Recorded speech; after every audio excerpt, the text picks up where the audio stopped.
तुमचं पोट बिघडलं की संपूर्ण दिवस बिघडतो. या 5 सवयी तुमच्या लाईफमध्ये ॲड करा आणि तुमच्या गट हेल्थला 10 पटीने मजबूत करा. Number 1, morning warm water. सकाळी उठल्या उठल्या 1 ग्लास कोमट पाण्यामध्ये 1 लिंबू टाकून घेतल्याने पोट साफ होतं आणि पचनक्रिया सुधारते. Number 2, 1 fruit plus 1 curd rule.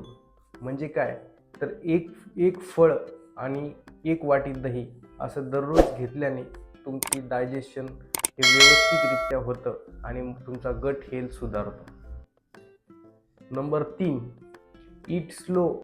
याने काय होतं, जर तुम्ही स्लो जेवण केलं, धीम्या गतीने जर खाल्लं तर तुमचं 40% गट हेल्थ किंवा डायजेशन इम्प्रूव्ह होतं. Number 4, avoid tea on empty stomach.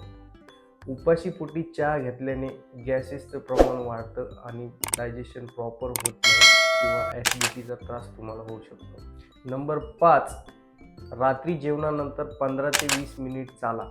याने गॅसेसचा प्रॉब्लेम सॉल्व्ह होतो आणि तुमचं डायजेशन प्रॉपर होऊन तुमची गट हेल्थ चांगली राहते.